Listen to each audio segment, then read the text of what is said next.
नमस्कार, हमारी राय में आपका स्वागत है। मैं हूं राजीव। दोस्तों, 2014 में नरेंद्र मोदी ने जिन अच्छे दिनों के सपने दिखाए थे वो किस तरह बुरे सपने में बदल गए हैं, इसके सबूत अब खुद पीएम नरेंद्र मोदी ने ही पेश कर दिए हैं। ये और बात है कि अपनी नाकामी को मोदी छद्म देशभक्ति के आवरण में छिपा रहे हैं। अब जनता को सोचना होगा कि वो देशभक्ति के नाम पर किस हद तक अपना शोषण और उत्पीड़न होने देती है, कहां तक सब चंगासी की गुगली में फंसी रहती है और कहां तक सरकार की शाह खर्ची को चुपचाप बर्दाश्त करती है। ये सारी बातें मैं यहां क्यों कह रहा हूं, उसको जानने से पहले आइए जरा नरेंद्र मोदी जी के यानी प्रधानमंत्री के इस भाषण के एक छोटे से हिस्से को आपको सुनाता हूं। जरा इसको सुनिए।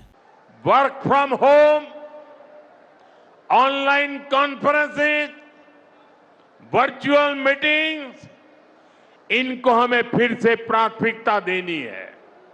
साथियों, आज जो संकट है उसमें हमें विदेशी मुद्रा बचाने पर भी बहुत जोर देना होगा, क्योंकि दुनिया में पेट्रोल डीजल इतना ज्यादा महंगा हो गया है, पहले से कई गुना ज्यादा कीमतें बढ़ गई है।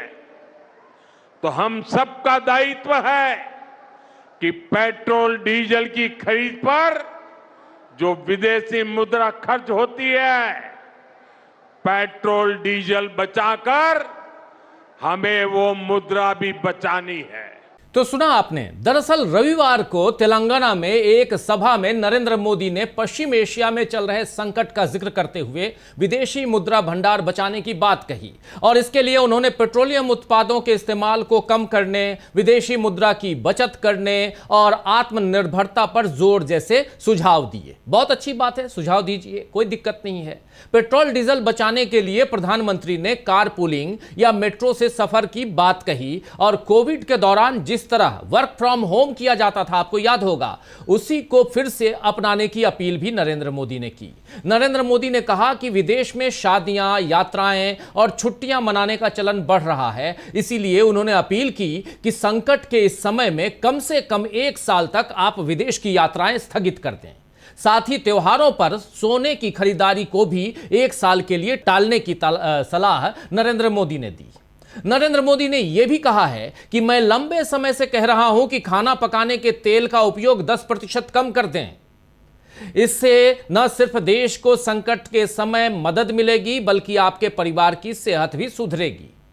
यहां आपको ध्यान देने की जरूरत यह है दोस्तों कि जिस पश्चिम एशिया के संकट के हवाले से आर्थिक तंगी की बात नरेंद्र मोदी ने की है, वो 1-2 हफ्ते में तो नहीं कायम हुआ है, बल्कि 28 फरवरी को जब अमेरिका और इजराइल ने ईरान पर हमला किया था और 2 मार्च को हॉर्मुज स्ट्रेट यानी हॉर्मुज जलडमरू मध्य को बंद करने का ऐलान ईरान ने किया था, तभी से वैश्विक संकट जो है वो पूरी दुनिया में हम देख रहे हैं, यानी वैश्विक बाजार में हम संकट देख रहे हैं। भारत में भी एलपीजी सिलेंडर की मारामारी शुरू हो चुकी थी, उस समय आपको याद होगा। तब नेता प्रतिपक्ष राहुल गांधी ने सरकार से इस मामले में स्थिति साफ करने को कहा था और आगाह भी किया था कि आर्थिक तूफान आने वाला है जिसकी चपेट में करोड़ों लोग आएंगे, लेकिन तब नरेंद्र मोदी ने एक न सुनी। आइए जरा सुन लेते हैं राहुल गांधी ने उस वक्त कहा क्या था, सुनिए जरा। और जो वेस्ट एशिया में हो रहा है उससे कितने रुपए का नुकसान होगा? मतलब सेंट्रल चीज है, मतलब एक प्रकार से पैराडाइम शिफ्ट करने की लड़ाई चल रही है, उससे हमारी इकोनॉमी को जबरदस्त नुकसान होने वाला है। स्टॉक मार्केट का आपने देख लिया, यूएस डील साइन कर दी है मोदी जी ने, तो बहुत जबरदस्त चोट लगने वाली है देश को। तो उस पर डिस्कशन करने से क्या प्रॉब्लम है? यही हम मांग रहे हैं और उसके बाद हम दूसरी इशू पे डिस्कशन करेंगे। बट आपको क्या लगता है, वेस्ट एशिया का जो मामला है क्या वो जरूरी नहीं है क्या? फ्यूल प्राइस, इकोनॉमिक डेविस्टेशन, ये जरूरी नहीं है क्या? तो ये जनता की इश्यू है, इसको हम जरूरी मानते हैं, इस पे हम डिस्कशन चाहते हैं। उसके बाद स्पीकर पे जो मोशन है, ठीक है, उसको डिस्कस करेंगे, कोई प्रॉब्लम नहीं है। बट वो डिस्कशन करना नहीं चाहते हैं क्योंकि उसमें दूसरी बातें निकलेंगी, उसमें प्राइम मिनिस्टर की पोजीशन निकलेगी, प्राइम मिनिस्टर का जो पूरा कॉम्प्रोमाइज हुआ है, जो उन पर ब्लैकमेल किया जा रहा है, वो सवाल उठेगा, तो उसको डिस्कस नहीं करना चाहते। आपने देखा प्राइम मिनिस्टर भाग गए, पार्लियामेंट हाउस से भाग गए। तो सुना आपने, पश्चिम एशिया के संकट पर राहुल गांधी कह रहे हैं कि उसको डिस्कस किया जाए, संसद के अंदर उस पर बातचीत हो, लेकिन तब भी नरेंद्र मोदी की सरकार ने राहुल गांधी की नहीं सुनी। उस समय चुनाव प्रचार में नरेंद्र मोदी व्यस्त थे और व्यस्त नरेंद्र मोदी ने कांग्रेस पर अफवाह फैलाने का आरोप लगाया था, आपको याद होगा। अब राहुल गांधी ने मोदी के बयान पर, जो कल, अभी आपने सुन लिया बयान जो कल उन्होंने दिया है, उनके बयान पर राहुल गांधी ने साफ साफ लिख दिया है कि कॉम्प्रोमाइज्ड पीएम, यानी कॉम्प्रोमाइज्ड पीएम बताते हुए राहुल गांधी ने यहां जो कुछ लिखा है आपके सामने रखता हूं। राहुल गांधी लिख रहे हैं, मोदी जी ने कल जनता से त्याग मांगे, सोना मत खरीदो, विदेश मत जाओ, पेट्रोल कम जलाओ, खाद और खाने का तेल कम करो, मेट्रो में चलो, घर से काम करो। ये उपदेश नहीं, ये नाकामी के सबूत हैं। 12 साल में देश को इस मुकाम पर ला दिया है कि जनता को बताना पड़ रहा है क्या खरीदें, क्या ना खरीदें, कहां जाएं, कहां ना जाएं। हर बार जिम्मेदारी जनता पर डाल देते हैं ताकि खुद जवाबदेही से बच निकलें। देश चलाना अब कंप्रोमाइज्ड पीएम के बस की बात नहीं। यह बात यहां राहुल गांधी ने लिखी। वहीं कांग्रेस अध्यक्ष मल्लिकार्जुन खड़गे ने भी इस पर चुप्पी नहीं साधी, बल्कि मल्लिकार्जुन खड़गे ने भी यहां खरी खोटी सुना डाली है। मल्लिकार्जुन खड़गे लिख रहे हैं, जब गरीबी में आटा गीला हो रहा है तब मोदी जी देश को बचत करने का पाठ पढ़ा रहे हैं। यहां पर कह रहे हैं साफ साफ मल्लिकार्जुन खड़गे कि 28 फरवरी को वेस्ट एशिया में जंग शुरू हुई। कांग्रेस पार्टी ने हर पहलू को हाईलाइट किया, अर्थव्यवस्था की बर्बादी, रुपए का लगातार गिरना, पेट्रोल डीजल एलपीजी के दाम और किल्लत, किसानों के लिए फर्टिलाइजर की कमी, फूड सिक्योरिटी पर मंडराता खतरा, दवाइयों के दाम, एमएसएमईज का संकट और बहुत कुछ। पर प्रधानमंत्री जी क्यों चुनावी प्रचार में मशगूल थे? क्यों रोड शो कर रहे थे? क्यों कह रहे थे स्थिति काबू में है, सब चंगासी? अब जब चुनाव खत्म है तो देश को उपदेश दिया जा रहा है, ये मत करिए, वो मत खरीदिए, इसकी बचत कीजिए, वर्क फ्रॉम होम कीजिए। अपनी 12 वर्षों की नाकामी का ठीकरा देश की जनता पर मत फोड़िए मोदी जी। गोस्वामी तुलसीदास जी ने सही कहा है, पर उपदेश कुशल बहु तेरे। इसके अलावा सपा अध्यक्ष अखिलेश यादव ने भी मोदी को घेरते हुए लिखा है, चुनाव खत्म होते ही संकट याद आ गया। दरअसल देश के लिए संकट सिर्फ एक है और उसका नाम है भाजपा। इतनी सारी पाबंदियां लगानी पड़ी तो $5 ट्रिलियन की जुमलाई अर्थव्यवस्था कैसे बनेगी? लगता है भाजपा सरकार के हाथ से लगाम पूरी तरह छूट गई है। डॉलर आसमान छू रहा है और देश का रुपया पातालोन्मुखी हो गया है। सोना न खरीदने की अपील जनता से नहीं, भाजपाइयों को अपने भ्रष्ट लोगों से करनी चाहिए, क्योंकि जनता तो वैसे भी 1.5 लाख तोले का सोना नहीं खरीद पा रही है। भाजपाई ही अपनी काली कमाई का स्वर्णीकरण करने में लगे हैं। हमारी बात गलत लग रही हो तो लखनऊ से लेकर गोरखपुर तक पता कर लीजिए, या अहमदाबाद से लेकर गुवाहाटी तक। वैसे सारी पाबंदियां चुनाव के बाद ही क्यों याद आई हैं? भाजपाइयों ने चुनाव में जो हजारों चार्टर हवाई यात्राएं करी, वो क्या पानी से उड़ रही थीं?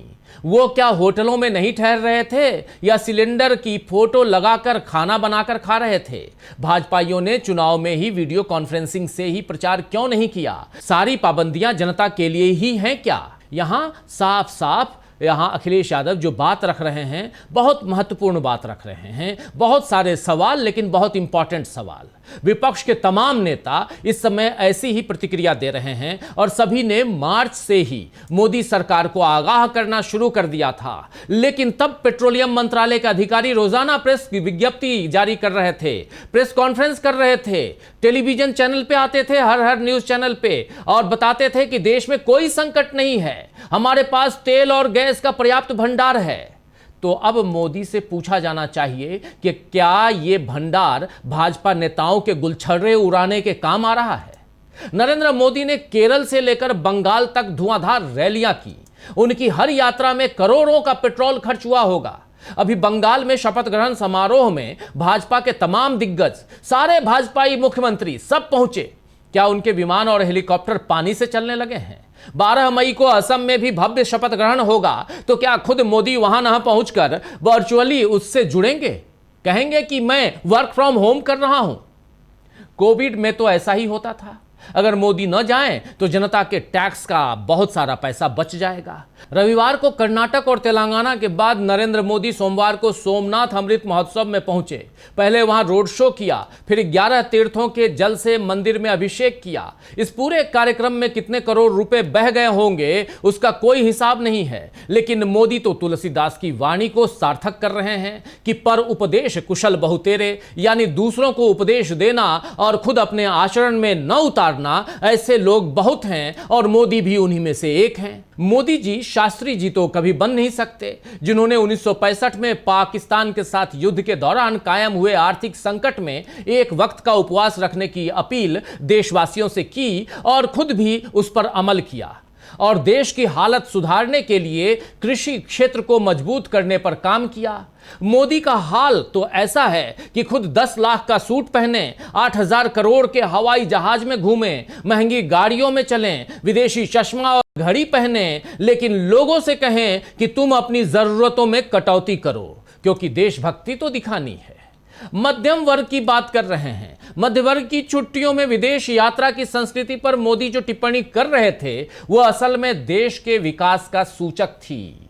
वो विकास जो मोदी के आने से पहले कांग्रेस की यूपीए सरकार में हुआ, जब लोगों के पास रोजगार भी था और खर्च करने के लिए धन भी। लेकिन अब खुद संयुक्त अरब अमीरात जा रहे हैं, स्वीडन जा रहे हैं, नीदरलैंड, नॉर्वे और इटली, ये 5 देशों की यात्रा 7 दिनों पर के लिए जा रहे हैं। यानी 7 दिनों की यात्रा पर निकल रहे हैं नरेंद्र मोदी। और नरेंद्र मोदी इस यात्रा पर जब निकल रहे हैं तो वो चाहते हैं कि आम जनता छुट्टियों का आनंद या मजा न ले। इसी तरह साल भर सोना न खरीदने की उनकी अपील भी लाजवाब है। सोना चांदी इतने महंगे हो चुके हैं कि आम आदमी तक अब वो पहुंच नहीं सकते। आम आदमी अब शौकिया उन्हें खरीद भी नहीं सकता। लेकिन शादी ब्याह में स्त्री धन के तौर पर देने की जो परंपरा अपने देश में चली आ रही है, उसे भी मोदी अब खत्म करवाना चाहते हैं। पहले नोटबंदी करवाकर स्त्रियों की घरेलू बचत में डाका डाल दिया, जमा पूंजी निकाल ली, प्रधानमंत्री ने निकलवा दी। अब उनके स्त्री धन पर भी बंदिश लगवाई जा रही है।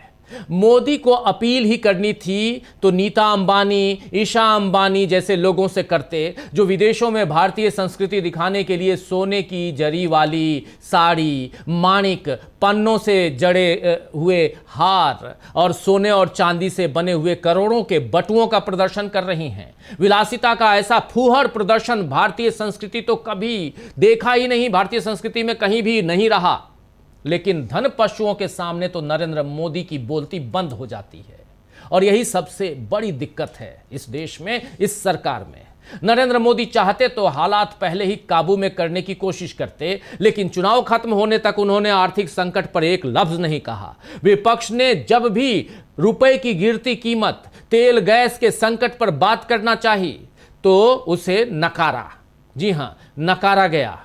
अब चुनाव खत्म होते ही जनता पर गाज गिराने की तैयारी है। पेट्रोल और डीजल महंगा होगा, इस आशंका में सोमवार को शेयर बाजार धड़ाम हो गया। आज आपने देखा होगा 1000 पॉइंट से नीचे पर खुला, जिसके नुकसान छोटे निवेशकों को होगा ही होगा, ये आप जान के चलिए। इसके अलावा अब कंपनियों को छटनी करने का बहाना भी मिलेगा। कायदे से हालात बिगड़ने पर मोदी अपनी नाकामी मानते, अर्थशास्त्रियों से उचित सलाह मशविरा करते ताकि जनता पर कम से कम बोझ पड़े, तो उनकी भी देशभक्ति साबित होती। लेकिन यहां तो सारी जिम्मेदारी जनता पर ही डाली जा रही है, और यही जनता को सोचने की जरूरत है। जरा सोचिएगा, नरेंद्र मोदी जो कह रहे हैं यानी उनकी कथनी और करनी में कितना फर्क है। आइए दोस्तों, आज इस चर्चा को यानी हमारी राय को यहीं समाप्त करते हैं। देखते रहिए डीबी लाइव। नमस्कार।